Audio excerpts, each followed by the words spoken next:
Amigas, amigos que nos escuchan en Un Soplo de Historia Podcast y que también nos ven, sean cordialmente bienvenidos. Estamos en esta tercera temporada, un programa más y hoy con un invitado de lujo que nos saluda desde Perú. Es César Silva, nada más ni nada menos. Hoy nos toca hablar igualmente, preparando la máquina del tiempo para revisar temas muy importantes de la arqueología bíblica. Y nos iremos, por supuesto, a Israel, una tierra llena de misterio, llena de historia. Es una nación milenaria que constantemente ha estado en conflicto y que también, pues, de allí ha nacido una de las vertientes religiosas más importantes de toda la humanidad. Allí también converge el judaísmo, están, por supuesto, culturas y civilizaciones que han atravesado allí por mucho tiempo, y bueno, ¿quién mejor que César para conversar de todos estos temas? Para que ustedes conozcan, César Silva es director del Limud y docente de hebreo y arameo bíblicos desde hace más de 2 décadas. Recibió su formación en la Facultad de Teología Metodista Wenceslao Bahamonde, CBT, y su licenciatura en Ciencias Bíblicas en el Centro Bíblico Casiodoro de Reina, dirigido, por supuesto, por el doctor Moisés Chávez. Luego hizo diferentes cursos de especialización de hebreo, arqueología bíblica y geografía en la Universidad de Murcia, la Universidad Hebrea de Jerusalén y la Universidad Bar Ilan, con sede también en Israel. Es autor del libro El monoteísmo bajo sospecha en la Biblia hebrea. Y tiene también algunos proyectos muy interesantes que lo vimos en su página de Facebook y que ya vamos a estar conversando, por supuesto, más adelante. Nada más decirles, antes de pasar con César, que, por supuesto, apóyennos, su retroalimentación, sus comentarios, sus me gusta, su calificación de estrellas. Cualquier tema que tengan ustedes para compartir con nosotros siempre serán bienvenidos. Recuerden que nos encuentran como Un Soplo de Historia Podcast en iVoox, en la plataforma de podcasting, también en Spotify. Próximamente también estaremos en Apple, ¿no? Estaremos en Apple Podcasting, ya estamos nada más en trámites para poder ingresar allí, y nos encuentran en Facebook como Un Soplo de Historia Podcast. Bueno, César, ¿qué tal? Bienvenido, un gusto tenerte aquí. El gusto es todo mío, Patricio. Muchas gracias por la invitación. Perfecto. Ahora vamos a conversar primero con lo básico. ¿Qué es la arqueología bíblica? Bueno, la arqueología en general es una joven disciplina científica que no tiene más de 1 siglo y medio y que fundamentalmente explora los restos de sociedades antiguas para poder interpretar esos restos y hacer que estos restos nos cuenten cuál era la forma de vivir, la forma de pensar y determinadas costumbres de los pueblos de la antigüedad. La arqueología, por tanto, es una disciplina mundial, no está vinculada a la Biblia, es una disciplina como cualquier otra, como la psicología, la antropología, las matemáticas o la física. No hay arqueología cristiana, ni judía, ni nada de eso. Ahora, la arqueología enfocada a la región geográfica donde se desarrolló la Biblia o donde se desarrollaron los eventos que la Biblia cuenta, a eso le llamamos, en honor a la verdad, arqueología del Levante, porque a esa zona del mundo se le conoce como el Levante Mediterráneo. Los lugares, el lugar que ocupan Israel, Jordania, Líbano, una parte de Egipto y Siria. A esos lugares se le llama el Levante Mediterráneo, a toda esa región. Entonces, digamos más apropiadamente dicho, es arqueología del Levante. Pero el nombre sexy o el nombre comercial es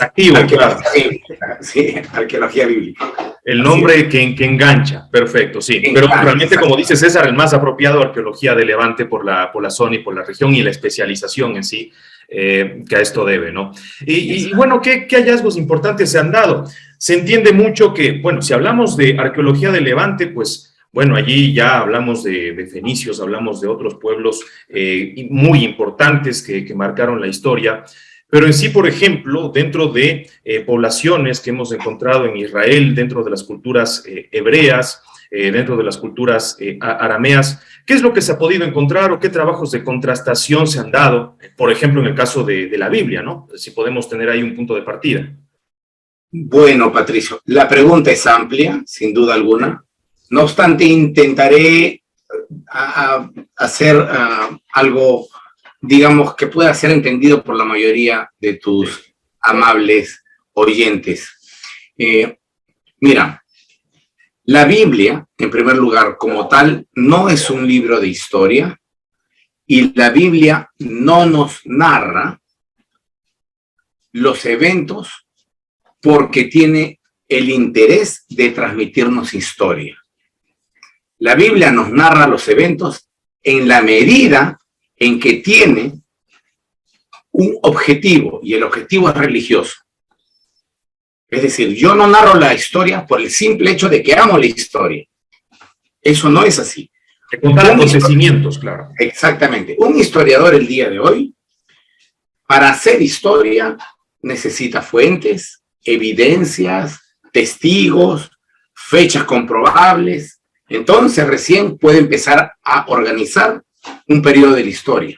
Sí, sí. En la Biblia eso no pasa. En la Biblia, aunque parezca historia y aunque lamentablemente a la gente le hayan enseñado que la Biblia tiene libros históricos, en realidad hay muy poquita de historia. Yo diría que no pasa del 5%. El otro 95% en realidad es teología historizada, es decir, teología revestida con historia. Yo te narro algún evento en la medida en que te voy a decir si a Dios le gustó ese evento o no. Y por tanto, la Biblia no puede ser tomada ni debe ser tomada por el bien del lector como historia. Ahora, esto no le quita ningún tipo de peso ni autoridad a la Biblia, porque la Biblia nunca pretende ser libro de historia. Hay gente que se va a irritar por lo que estoy diciendo. No obstante, la Biblia es un libro de ética, de fe, de religión. Entonces, si yo digo que no es un libro de historia, no es para rasgarse las vestiduras o enfadarse conmigo. Entonces, con este preámbulo explicado, Patricio, yo debo decir que hay muchos eventos, yo digo un 5%, quizá un 10%, eventos que sí sucedieron tal como la Biblia los cuenta. ¿Ok? Y entonces la arqueología nos ha ayudado, por ejemplo, en muchos casos, a corroborar que aquellos eventos fueron reales. No se enfoca mucho en ese 5% dentro de los estudios ya académicos o más investigativos. No, la arqueología en Israel hace arqueología y no le interesa la Biblia. Nunca mira la Biblia. Cuando hace 100 años empezaron a llegar los primeros ingleses o franceses a Israel, ellos sí tenían en una mano la Biblia y en otra la pala. Y creían que la Biblia era casi como el mapa de lo que tenían que buscar. Hoy es más o menos la historia como el buscador de la ciudad perdida de Troya, ¿no? Que iba con el libro a buscar dónde está Troya, claro. Sí, sí, sí. Y eso era antes, pues. Pero hoy en día ya no. Hoy en día el arqueólogo hace arqueología sin ninguna expectativa adicional que la de descubrir restos materiales, óseos, restos funerarios, etcétera. Bien, artísticos. Pero, y posiblemente, de casualidad, algunos de estos restos pueden hablarnos de un evento que también nos habla la Biblia. Pero no es que el arqueólogo esté buscando ese 5% de historia. Exacto. Muy bien, muchas gracias por la aclaración. Sí, sí, sí, no. Con esto las cosas quedan muy claras, es decir, es simplemente arqueología aplicada a una zona y a un contexto geográfico y también histórico. Simplemente es eso. Y si se encuentran, pues, estas evidencias y coinciden, pues es un hallazgo muy importante, ¿no? Porque de alguna manera se está sustentando, en este caso, el texto bíblico con una evidencia física, ¿no? Así es, totalmente. Y en muchos casos también los hallazgos lo que hacen es contradecir la Biblia. También, eso también es importante. También, porque la Biblia, recordemos, sobre todo es teología. Así es. En la Biblia muchas veces se nos narra el pasado en cuanto se idealiza el mismo. Pondré un ejemplo sencillo para no confundir a nuestros amables oyentes. Mira, imaginemos que yo tengo un abuelo y mi abuelo pues fue mujeriego, fue un alcohólico, una persona de repente no muy deseable, claro. Pues deseable a la sociedad, ¿ok? Pero yo tengo mi hijo y no quiero que mi hijo se entere de que su abuelo fue una persona pues con tantos vicios y defectos. Entonces yo voy a imaginar un pasado ideal donde mi abuelo sea un gran médico, un héroe de la sociedad y que ayudó a la libertad contra los españoles y qué sé yo, le puedo inventar cosas. Ahora, lo hago no con el afán de engañar a mi hijo, sino lo hago con la finalidad de intentar tapar ciertamente algunos problemas que yo hoy día creo que no son buen ejemplo. Y entonces, además de eso, darle una identidad a mi hijo. Tú vienes de un linaje de gente buena, vienes de un linaje de héroes, vienes de un linaje de... ¿Me entiendes? Eso exactamente pasa en la Biblia. Entonces, cuando hacemos arqueología, encontramos que mi abuelo realmente nunca fue lo que yo dije. Claro, es que bueno, este es un tema que la sociedad en general lo hace. La sociedad romantiza el pasado. Exacto. Romantiza a las personas, romantiza a los protagonistas y realmente los seres del pasado y las culturas del pasado tuvieron su parte de luz, su parte de sombra, perfectibles, completamente mejorables, porque también eran seres humanos, es decir, eran sociedades también de matices. Y ese es el gran pecado que quizás hay en las sociedades modernas y contemporáneas, romantizar y hacer un constructo sumamente pintoresco de todo lo que representaba tiempos pasados, que eran tiempos mejores, que eran tiempos más nobles, y realmente las evidencias también nos demuestran que no era tan así, ¿no? Exactamente. Y en el campo de la arqueología, nosotros, enfocada a esta parte del mundo, a Israel, nos permite ver, por ejemplo, que muchas de las cosas que la Biblia cuenta como ideales, por ejemplo, Salomón, se dice que Salomón tuvo un gran reino, tan grande que llegó por el norte hasta el río Éufrates y por el sur hasta el río Nilo en Egipto. Imagínate las dimensiones. Gigantesco. Gigantesco y además extremadamente rico, extraordinariamente opulento. Pero cuando nosotros hacemos arqueología del periodo del siglo X en Judá, encontramos que sí hay un palacio, pero el palacio es más bien pobre. Y encontramos que no hay bonanza económica. Encontramos más bien que es un reino bastante precario y que era pequeño. Además, esos dominios que tú mencionas, César, en ese momento, más bien estaban bajo el dominio de todas estas grandes naciones de Mesopotamia, que entre unas y otras, entre guerras intestinas, se iban superponiendo, ¿no? Así es. Y finalmente nos damos cuenta que entonces, si bien es cierto, la arqueología en algunas ocasiones favorece y certifica algún evento que la Biblia cuenta, en otras ocasiones dice, no, esto no pasó así. Y esto no es mera opinión. Hay evidencias, de que tal evento no sucedió así. Entonces, la arqueología no es intención de la arqueología ni fortalecer la fe de la gente, ni tampoco quitarse. La arqueología es una disciplina como cualquiera y te dice, con evidencia científica, con protocolos establecidos, con metodología establecida, te dice esto es lo que he encontrado y esto se debe interpretar de la siguiente manera. Si eso está de acuerdo con tu Biblia o no, a mí me tienes sin cuidado, dice el arqueólogo. Muy bien, muy bien. Está perfecto esta situación. Ahora, vamos, César, si te parece, a hacer este ejercicio. Primero empezar por estos hallazgos que sí realizan un cotejo con determinados eventos bíblicos. Tal vez podemos ir por allí. Y luego algunos que no, que se contradicen. Ok, entonces, algún hallazgo que nos corrobora, por ejemplo, algunas menciones o algunos eventos que la Biblia menciona.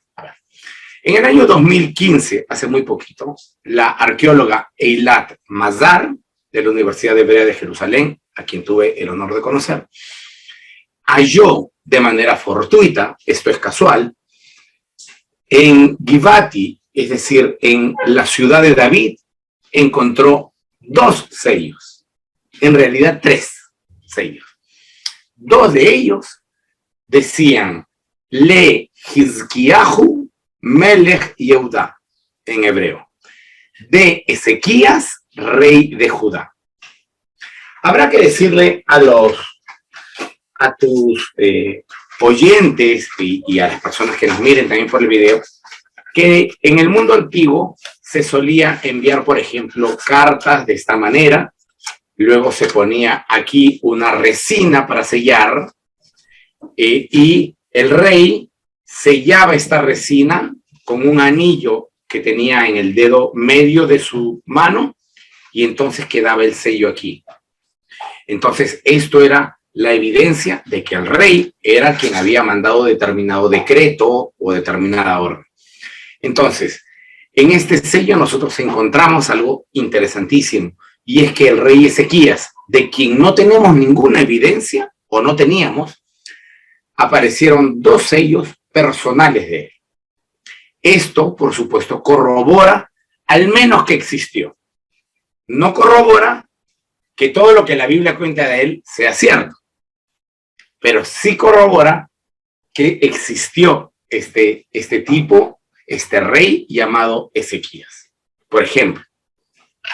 Bien, y algo muy curioso además, la Biblia dice, o la Biblia cuenta de manera ideal y romántica, para recoger tus palabras, la Biblia cuenta que Ezequías adoraba solo a Yahvé.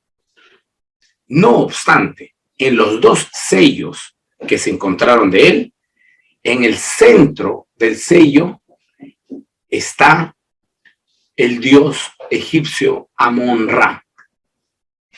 Es decir, el sol en el centro con 2 alas, ¿sí? Que es el símbolo de Amón, y al costado de ambas aparece un ángel, que significa la llave de la vida. Entonces, ¿qué hacen símbolos religiosos egipcios en o dentro de el sello del rey? ¿Por qué esta iconografía está presente en un rey que se supone, según la Biblia, es monoteísta y no cree en ningún otro dios? La respuesta es sencilla. La Biblia no nos está diciendo la verdad. La Biblia está sobreestimando y romantizando y diciendo algo que no fue. En otras y hay palabras, que recordar también un hecho, ¿no? En tiempos del mayor esplendor de Egipto, había una influencia muy grande sobre Levante. Así es. Es decir, incluso los grandes pueblos navegantes y comerciantes de Levante tenían una dependencia, prácticamente rendían pleitesía al reino de Egipto, ¿no? Totalmente. Y lo único que nosotros vemos es lo que cuadra con todas las evidencias del Levante Mediterráneo, que es la supremacía de Egipto, y que todos, en el mundo antiguo se cree que hay varios dioses. Por tanto, si tú eres el imperio más grande, ¿qué dios es más grande? El tuyo, pues, el del imperio. Si yo soy un pueblo pequeñito, mi dios es pequeño. Antes había batalla de dioses, el dios egipcio contra el dios hebreo o el dios babilónico, y quienes ganaban finalmente eran los dioses, por eso se llevan secuestrados los muebles del templo del dios vencido. Entonces lo que nosotros podemos ver ahí, por ejemplo, es que sí, un rey Ezequías existió, pero no era el monoteísta que nos cuenta la Biblia, por ejemplo. Es interesante lo que dice César. Bueno, saliendo un poquito nada más, es como cuando los persas llegan y conquistan Egipto. Lo primero que hacen es llegar y saquear los templos religiosos, es decir, para demostrar nosotros somos superiores, nuestro panteón de deidades es mejor o superior al tuyo, al de ustedes. Así es, totalmente, totalmente. Recuerda que en la antigüedad, y esto lo vimos, por ejemplo, en los que vieron la película Troya, solamente se permite o se sugiere que peleen 2, ¿no? Aquiles, por un lado. Los campeones. Los campeones. Y lo mismo pasa con David y Goliat. Pero ¿por qué solo uno? Porque la lógica del mundo antiguo es, basta con uno por cada bando, el dios más fuerte se va a hacer presente ahí. Estos 2 paladines solo representan a los dioses. Aquí son los dioses quienes entran en conflicto y en batalla. Entonces, basta con que uno de ellos, que es el elegido de los dioses, pelee. Es lo mismo con David. Cuando David va a pelear contra Goliat, le dice, yo vengo en nombre de Jehová, el Dios de las huestes de Israel, y el día de hoy yo daré tu carne a los buitres. Es decir, él no viene a pelear por él como David, él representa a Jehová. Son como una especie de mimados de la deidad, ¿no? O al menos así los pintan. Porque Aquiles también era un mimado de Apolo, es decir, claro. Y era un semidios. Entonces, si yo venzo a mi oponente, significa que mi Dios venció al otro Dios. Por tanto, tengo derecho a saquear su templo, sus utensilios y todos sus muebles sagrados que existen. Y eso es lo que pasa con los persas, con los egipcios, con los babilonios. Y con los babilonios, cuando llegan a Jerusalén, también saquean el templo de Jerusalén, por ejemplo.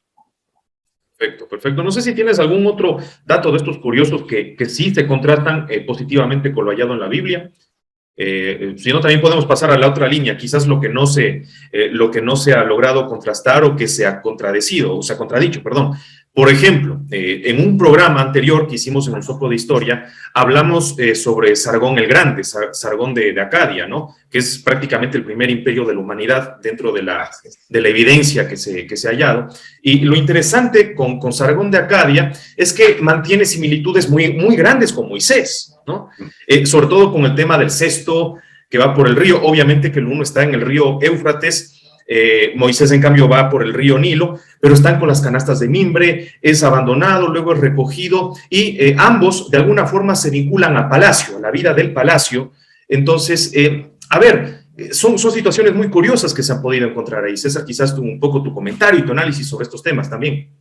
Bueno, en el caso puntual de Moisés, y me disculparán que rompa el corazoncito de algunos de los televidentes, pero en el caso puntual de Moisés, en realidad el Moisés de la Biblia no existió. Es un personaje literario, un constructo ideal de paladín y elegido por Dios. El Moisés, no estoy diciendo que no haya existido un Moisés. Sí existió un Moisés, del cual fue tomado él. Existió un Moisés que fue un líder religioso. Ese líder religioso no fue monoteísta, fue politeísta. Aparece en el libro de Jueces, capítulo 18, el libro más antiguo de la Biblia. Y entonces, ese Moisés fue un líder que vivía en el norte de Israel. Ese líder religioso, que posiblemente habría venido de Egipto, no lo sabemos. Es probable que sí, no tenemos mucha información de él. Fungía o hacía las veces de sacerdote en la tribu de Dan, al norte de Israel. Pero era un sacerdote de dioses, dioses que tú puedes ver y tocar. No era el monoteísta anicónico, es decir, quien no tiene imágenes. Pero este hombre fue el verdadero Moisés, el real, el histórico, fue tan influyente, su memoria fue tan protegida y recordada, que él fue tomado como base para generar al nuevo Moisés literario. Y entonces el Moisés literario, aquel que conocemos todos por la Biblia, por Éxodo, Número, Deuteronomio, ese Moisés en realidad no existió. Y es más bien un collage, es decir, saquemos un poquito de Sargón, saquemos un poquito del líder Moisés histórico. Así es, y tiene un poquito de cada uno, que Patricio. Tiene un poco de Sargón, tiene un poco de Hammurabi, tiene un poco de diferentes líderes, un poco, por supuesto, de la propia pluma de los autores, pero en realidad ese Moisés no existió, es un Moisés literario. Entonces hay que distinguir entre el histórico, es como Jesús, ¿no? Justo ahí vamos. Hay un Jesús histórico, pero hay un Jesús teológico. Bueno, igual, hay un Moisés histórico, politeísta, sacerdote, que sabemos que estuvo en Israel, y existe el Moisés teológico. y hay que distinguir entre ambos. Muy interesante. Ahora vamos con la papa caliente, ¿no? En el caso de Jesús, que siempre se polemiza, un personaje, bueno, de los más reconocidos que hay en toda la historia de la humanidad, definitivamente. ¿Qué contrastes también encontramos allí con Jesús de Nazaret, el Jesús bíblico versus el Jesús histórico? Bueno, arqueológicamente hablando, querido Patricio, podemos encontrar algunos lugares que se mencionan en los evangelios y que existen hasta el día de hoy. Podemos encontrar, por ejemplo, en el norte de Israel se encontró, y ahorita actualmente está en exhibición en el Museo de Israel en Jerusalén, se encontró una columna con el nombre Pilatos, es decir, no es nueva esta costumbre en donde los políticos hacen un puente y ponen ahí bien grande su nombre para que todo el mundo lo recuerde. Eso desde la primera vez que aparece en las ciudades de Estado, los monumentos y las obras emblemáticas eran para eso, para detallar al rey que lo hizo. Así es. Entonces, gracias a esta costumbre, aparece, por ejemplo, en una columna que Pilatos existió. Entonces, tenemos la existencia de Pilatos confirmada, tenemos la existencia de ciertos lugares confirmada, pero del mismísimo Jesús no tenemos absolutamente nada. No tenemos un escrito atribuido directamente a Jesús, un documento autografiado por Jesús donde diga yo Jesús salí tal día, no hay nada de eso. Es decir, no tenemos nada escrito, tampoco hay algo así como la casa de Jesús, y en fin, o sea, de Jesús no tenemos arqueológicamente hablando nada exacto. Esto no significa que no existió, significa que hasta este momento no hemos hallado nada de él. Más adelante se hallará algo, posiblemente Israel. Pero no quiere decir que no haya sido más o menos relevante en el contexto histórico en el que él vivió o se ubicó. Ciertamente. Sí. Y a tu criterio personal, ¿qué te merece esto, no? Todo esto que se ha tratado de buscar. ¿O no? El consenso de especialistas acerca de Jesús, el hombre, no el Jesús teológico, sino Jesús, el hombre, el histórico, el que caminó, el maestro, el consenso de los especialistas es que, en efecto, este fue un hombre joven, revolucionario en cierta manera, en cierta forma en su manera de pensar, muy judío desde otro punto de vista. Nunca quiso romper con el judaísmo, lo que intentó fue revitalizar el judaísmo, darle una nueva, un nuevo punto de vista al judaísmo, si se me permite el término punto de vista. Pero en comparación, los que realmente rompieron esto fueron los romanos, ¿no? Cuando ya se empiezan a cristianizar. Totalmente, Patricio, totalmente. Entonces, Jesús lo que intenta hacer es renovar de alguna manera, replantearse el judaísmo en términos de la importancia del ser humano. No es tan importante la ley como si la vida del ser humano. Es más importante el ser humano que el Shabbat. Es más importante la viuda pobre que tus leyes sobre las mujeres. Humanista. Sí, exactamente.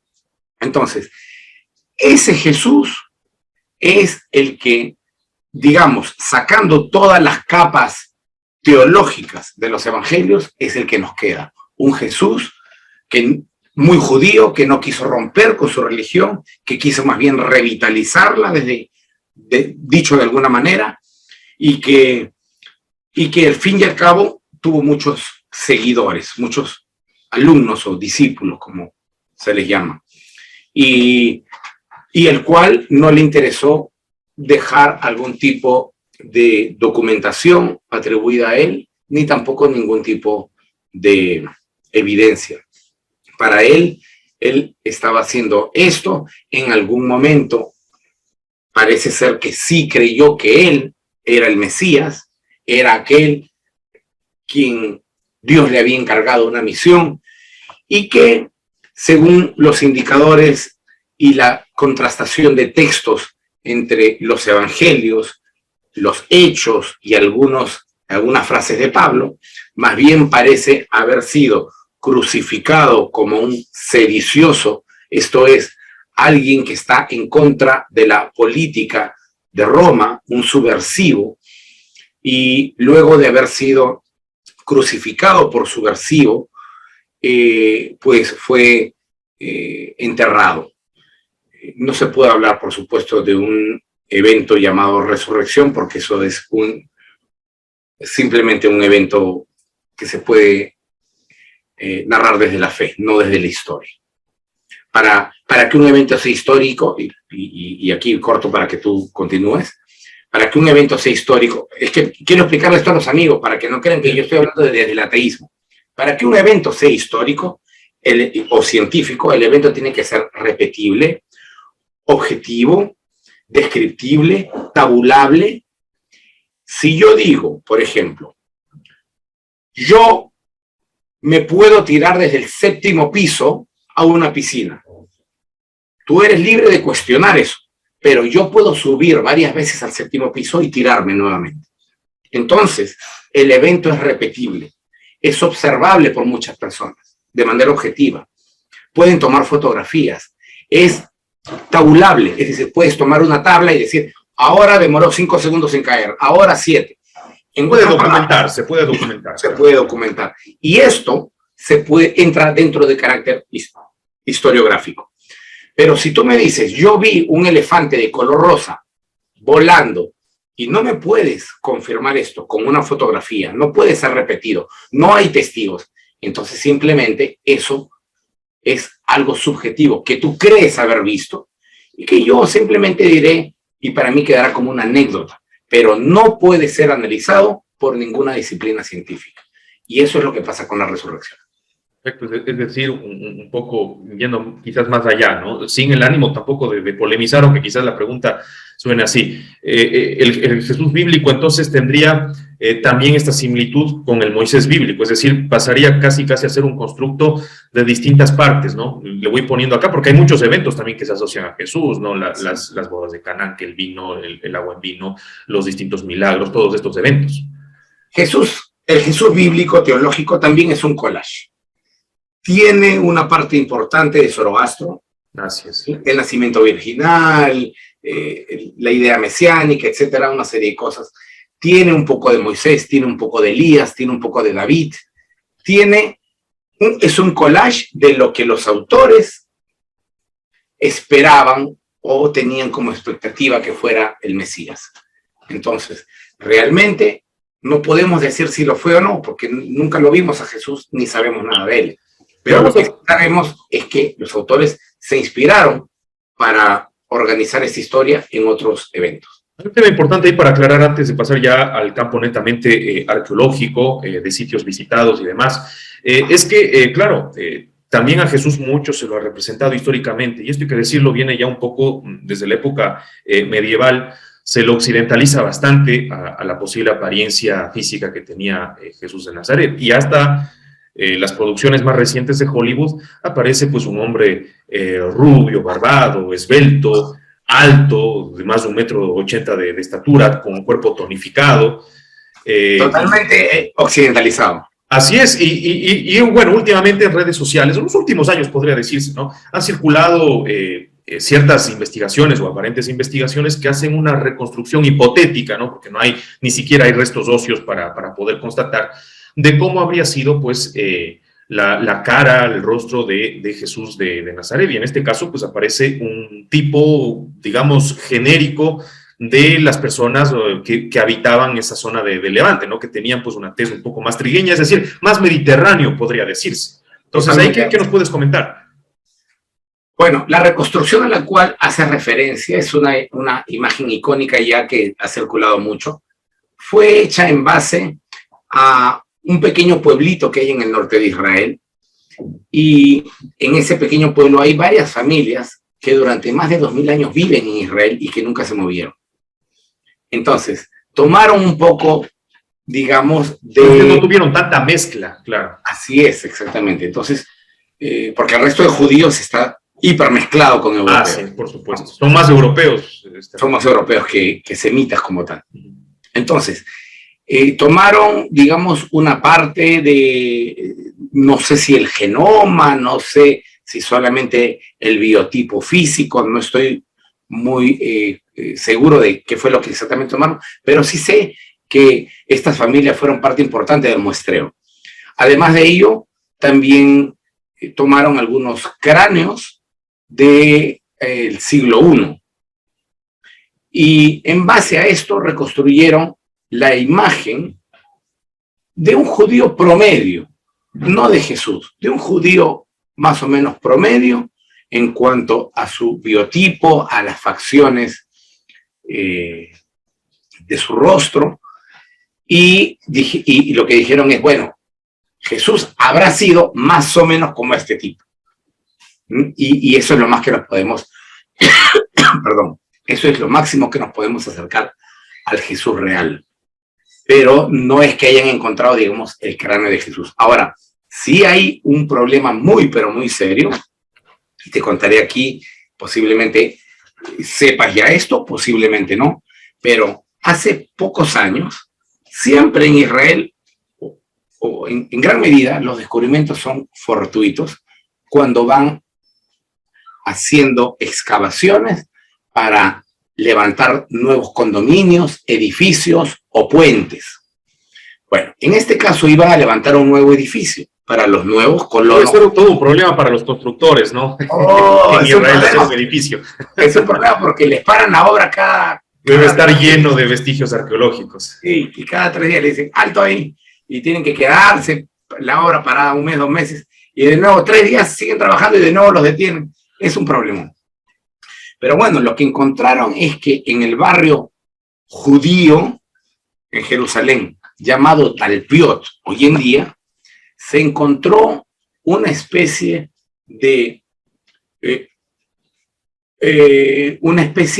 mausoleo familiar, es decir, una especie de lugar, de recinto, donde se guardaban las tumbas de toda una familia. ¿Ok? Esa entrada tiene un símbolo en la parte de arriba del cristianismo más primigenio que existe. Eso ya era sospechoso, que hace un símbolo ultra antiguo cristiano sobre esta tumba en el centro de Jerusalén. Bueno, se empiezan a hacer las pesquisas y lo interesante es que dentro de este pequeño mausoleo, de este pequeño recinto, habían unas cajas llamadas osarios. Los osarios eran cajas hechas de piedra caliza que solamente se usaron hasta el año 70 después de Cristo y desde el año 10 antes de Cristo, o sea, durante la época de Jesús. Solo se usaron en esa época, no se usaron antes, no se usaron después. Y estas cajas estaban allí con los restos óseos en cada uno de ellos, en la mayoría, no en todos habían restos óseos. Ahora, ¿qué es lo interesante? Las inscripciones epigráficas en cada una de estas cajas. Una de estas cajas, la oxisa, la que ocupó esta caja, se llamaba Miriam, María. Otro se llamó Yeshua Bar Yosef, Jesús, hijo de José. Otro se llamaba Jacob, lo que conocemos en español como Santiago. Otro se llamaba Yehudá, Judá. En otras palabras, y no estoy haciendo ninguna afirmación, estoy intentando presentar los hechos de manera objetiva.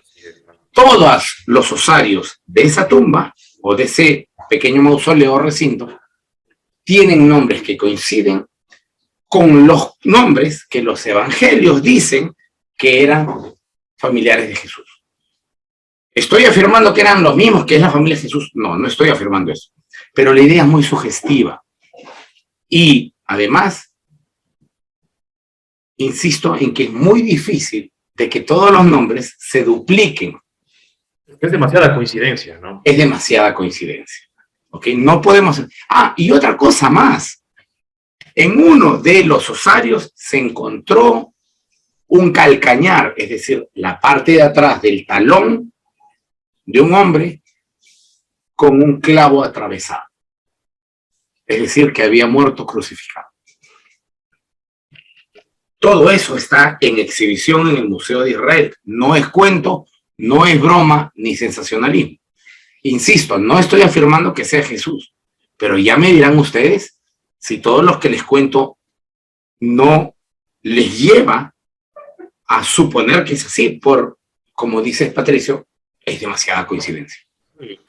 Posiblemente se terminó de encontrar el Jesús histórico, ¿no? Y le han hecho algunos estudios a esta osamenta, a estos restos. Sí, se los han hecho y están en posesión de la Autoridad de Antigüedades de Israel. Por supuesto, los cristianos no quieren ver ni en pintura esos restos. Es decir, claro, es que eso derrumba todas estas situaciones, ¿no? Es decir, por eso no se habla tampoco mucho de este punto que comentas, César, ¿no?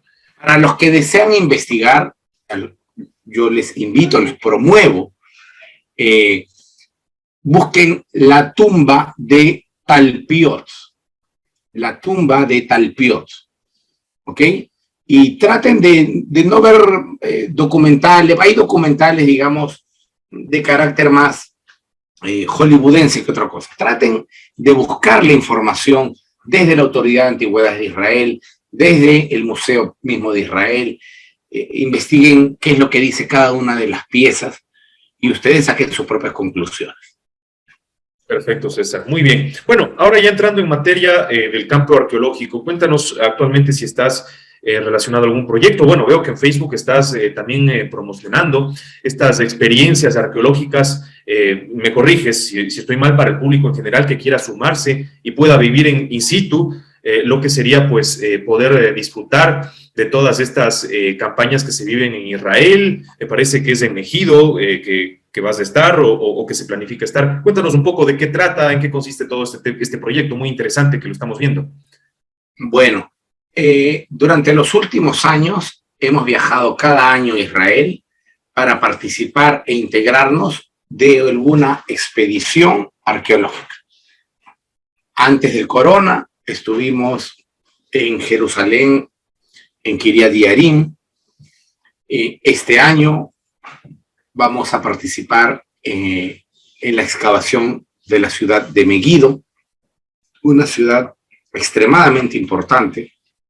Es una de las más antiguas, quizás la más antigua de todo Oriente Medio, Oriente Próximo. Y esta experiencia está abierta a todo público, a cualquier persona, no tiene que ser religioso necesariamente, puede ser ateo o agnóstico. Y en esta experiencia nosotros vamos durante 2 semanas a hacer arqueología, no a ver cómo hacen arqueología otros, sino nosotros con pala y pico en mano hacemos las excavaciones y hacemos pues todo el proceso arqueológico, el lavado de piezas, la clasificación, la interpretación, todo lo que tenga que ver con el proceso en sí mismo. Durante este periodo nosotros vivimos dentro del campamento, en este caso particular del año 2022, que empieza en junio. Vamos a estar en un kibutz que está muy cerquita a la excavación y vamos a vivir allí por 2 semanas. El participante recibe no solamente el alojamiento, sino el desayuno, el almuerzo, la cena, y en las noches, durante todas las noches, clases de arqueología por los mejores arqueólogos de la Universidad Hebrea de Jerusalén y de la Universidad de Tel Aviv. Los que desean créditos universitarios por esto tienen que pagar algo adicional y la Universidad de Tel Aviv le otorga los créditos para el fin que crea conveniente y que estime. Pero el que no desea créditos, sino más bien desea vivir la experiencia, también lo puede hacer sin los créditos necesarios. Y es una experiencia magnífica, ¿no? Debe ser. Yo ya me estoy entusiasmando también, ¿no? Suena muy bien y es prácticamente estar ahí como un arqueólogo, es decir, realizando todo este trabajo, ¿no? Sí. Y además los fines de semana salimos a pasear por diferentes lugares. Nos vamos a Nazaret, a Capernaum, como se dice. Lo interesante es que no es el típico tour turístico, ¿no? No. Nada que ver. Y en el típico tour te contaré, Patricio. Es muy gracioso porque yo he escuchado a guías turísticos decir cualquier barbaridad con tal de emocionar al grupo turístico. Están parados en medio de Jerusalén y dicen, miren, aquí vivía Jonás, el que se comió la ballena. Entonces la gente saca su cámara y empieza a tomar. Y eso es mentira. Y entonces, pero lo hace por emocionar al grupo, ¿no? Impresionar a toda la gente ahí. Sí, sí, eso es lo que suele hacer, digamos, un tour para viajeros, nada más que van, digamos, a conocer y que lamentablemente no se asesoraron de que su guía sea un historiador o un arqueólogo. Ahí está el problema. Cuando tu guía no es ni historiador ni arqueólogo, es un joven entusiasta que sacó el permiso para guiar, pero a veces no tiene ni idea dónde está parado. Sabe un poco de inglés, un poco de español y listo. Listo. A ver, César, cuéntanos cómo así Megiddo, ¿no? ¿Cómo se escogió este lugar? ¿Cuáles son los puntos de interés que hay en esta zona, ¿no? Bueno, es muy famoso, o de hecho es un nombre que incluso dentro de los sensacionalistas se habla demasiado porque es el sitio de la batalla final, del Armagedón. Bueno, de hecho, de ahí viene pues la derivación del nombre, etcétera, ¿no? Entonces, cuéntanos un poco qué tiene de interesante este lugar. A ver, Megiddo, querido Patricio y queridos oyentes, Megiddo se le conoce como la joya de la corona de la arqueología israelí. Es el lugar más importante de todo Israel. Israel tiene casi 1000 expediciones arqueológicas que empiezan en el transcurso del verano. No es poca cosa, 1000 lugares en simultáneo excavando. Bueno, el más importante es Megiddo. ¿Por qué es importante? Primero, por su antigüedad y segundo, por la ubicación estratégica. Megiddo se encuentra ubicado en un nudo de caminos, una unión de caminos que permitía a los antiguos mercaderes del sur viajar o por la vía maris, esto es, en la costa de Israel, o viajar por el antiguo camino de el Arabá, es decir, por el desierto. Ambos caminos te llevaban a un solo punto, y era Megiddo. Y desde Megiddo subías al norte y a la izquierda tenías el imperio de Hattusa o el imperio hitita. En el centro, en el norte centro, tenías a Asiria, o en el norte al este tenías al oeste, perdón, tenías a Babilonia. No me imagino yo estar en ese vecindario, debe haber sido peligrosísimo, ¿no? Esos vecinos eran muy belicosos. Muy belicosos. Sí. Y entonces, Megiddo era el centro de reunión de todas las culturas que acabo de mencionar. Egipcios, babilonios, hititas, beduinos. Allí se reunían porque allí era, digamos, el cruce de caminos. Y en ese cruce de caminos, además de ser un cruce, había, por supuesto, posadas, había mercados donde muchos se detenían ahí para ir vendiendo sus cosas y muchos se quedaron viviendo ahí. Entonces, este lugar, además, se encuentra Megiddo es un monte, Har Megiddo es una montaña de donde viene Armagedón, pero al costado de Megiddo hay una llanura muy grande que se le conoce como el Valle de Jezreel. Y según el Apocalipsis, en ese Valle de Jezreel es donde la pelea final entre los ejércitos del bien y el mal se darán la última batalla y donde el Apocalipsis dice ganará el bien. ¿Por qué el Apocalipsis menciona ese lugar? Porque en realidad ese lugar fue en donde peleó el ejército de Judá al mando del rey Josías contra el ejército de Egipto. Es decir, los buenos contra los malos. Y en ese lugar, el faraón Necao II asesinó a Josías, el único rey que fue llamado Mesías en Israel después de David. Entonces, hubo, después del asesinato de Josías, una frustración en el pueblo. Nosotros pensamos que Josías nos iba a liberar del yugo egipcio. Josías va, pelea en Megiddo contra los egipcios y los egipcios lo matan. Quedó la sensación de que algo no quedó completo. de que algo no se terminó de cumplir. Nosotros los buenos peleamos contra los malos y los malos nos vencieron. Entonces, esa frustración quedó a lo largo del tiempo y el autor de Apocalipsis la saca a relucir nuevamente y dice, ahora sí, en esta batalla los buenos venceremos a los malos. En el mismo lugar donde ustedes nos vencieron la última vez. La revancha. La revancha. ¿Me entiendes? Entonces, no es elegido este lugar como visión o como escenario de la última gran guerra entre el bien y el mal, simplemente porque le dio la gana o de manera fortuita, sino que allí fue la última vez donde el mal venció el bien. Ahora toca la revancha, y en esta revancha, dice el Apocalipsis, los buenos venceremos.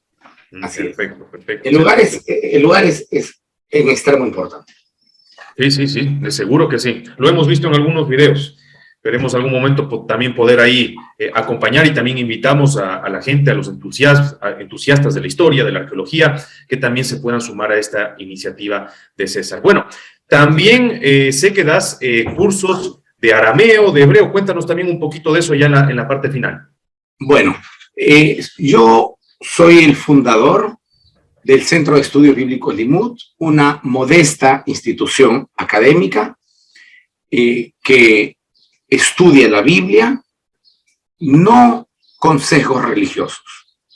Es un centro de estudios bíblicos abierto a todas las personas, católicos, protestantes, mormones, testigos de Jehová, ateos, gnósticos, todos los que deseen estudiar la Biblia de manera académica, es decir, no confesional, tienen las puertas abiertas en Limud. Y este emprendimiento, esta iniciativa, vio la luz hace 8 años aproximadamente. Y desde entonces a esta fecha ha ido creciendo de manera sostenida. Hoy en día tenemos más o menos 500 alumnos en simultáneo. Y hacemos cursos con una variedad, yo creo, interesante. Por ejemplo, estamos ofreciendo en este momento 4 formaciones distintas. Una del Nuevo Testamento, que está a cargo del doctor Ariel Álvarez Valdés, cuyo título es La infancia del Jesús histórico. En ese curso, él va a sentar cuáles son las bases metodológicas para la investigación del Jesús histórico y si es que hay algo creíble o no en los relatos del Jesús cuando era niño, para luego proseguir con el Jesús joven y el Jesús adulto. Hay un segundo curso que es la literatura profética en contexto sociocultural y sociohistórico, es decir, dónde nace la literatura profética y cómo nace. La gente cree que la literatura profética es la que te vaticina el futuro, y no es así. La literatura profética es literatura generalmente de reprensión, llama la atención para cambiar el camino. No es que te esté hablando del futuro. Ahora, si no cambiamos en este momento la política económica del Perú, en 5 años estaremos con hiperinflación. Eso es lo que dice un profeta. Él no está vaticinando el futuro, está diciendo qué es lo que hay que hacer ahora para no llegar a aquel punto. ¿Y cómo sabe que no es un brujo, sino es una advertencia que se hace? Así es. Y él dice a dónde vamos a llegar por sentido común. Muchas veces no le atina, pero es sentido común. Ese es el segundo curso. El tercer curso que estamos ofreciendo es la Cábala, una aproximación científica histórica al misticismo judío, dictado por el doctor Daniel Feinstein, decano de la Universidad Hebraica de México. El curso anterior de literatura lo dicta el doctor Gervé Hernández. No estoy seguro si estoy pronunciando bien su apellido. Él es docente en la Universidad de Estrasburgo, en Europa.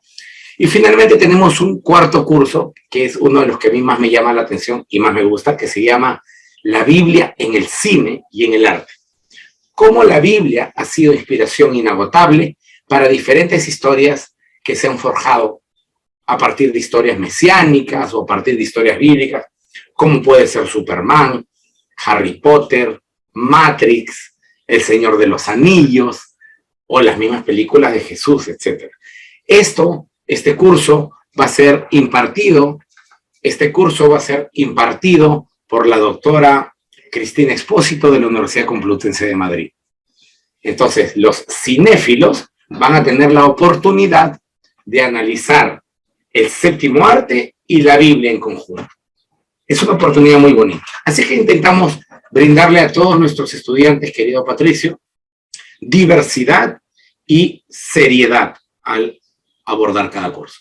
Y quedan todos invitados. Sí, precisamente eso, ¿no? Queríamos dejarte ahí los micrófonos para que invites a toda, bueno, la experiencia arqueológica, a todos estos cursos. Nuestra audiencia se extiende por Hispanoamérica, tenemos gente en la península que nos oye, gente también en Estados Unidos, en México, en Ecuador, en Perú, en Chile, también en Argentina. Entonces, ahí tienen los micrófonos para que puedas hacer esta invitación a todos nuestros oyentes. Querido Patricio, eres muy gentil. Bueno, yo les invito de todo corazón a ustedes, queridos amigos hispanoparlantes, para unirse a nosotros en cualquiera de las iniciativas que hemos mencionado el día de hoy.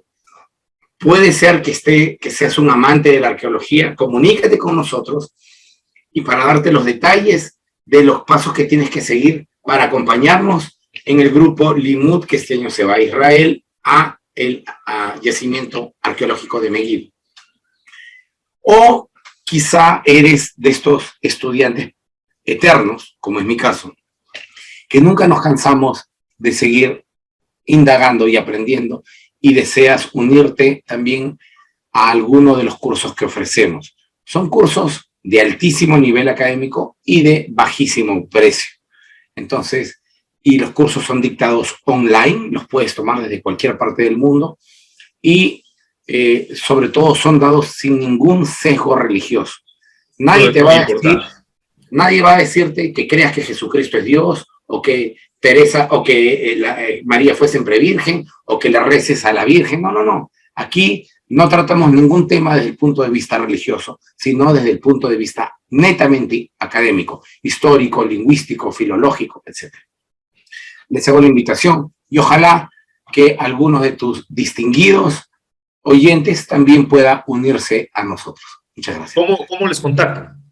Bueno, pueden escribirnos a nuestro WhatsApp. El número es más 51 98 98 77 338. Repito, más 51 98 98 77 338. César Silva estuvo con nosotros. Charlamos de varias cosas, de varios temas. Esperemos que el programa haya sido de su agrado. Y si les gustó, por supuesto, califíquennos en Spotify, dennos ahí las 5 estrellitas. También estamos en iVoox. Comenten, si quieren criticarnos, si quieren decirnos lo que sea. Bueno, ahí tienen el espacio de los comentarios. Siempre estaremos abiertos a toda su retroalimentación. Muchas gracias. Esto ha sido todo por hoy en Un Soplo de Historia Podcast.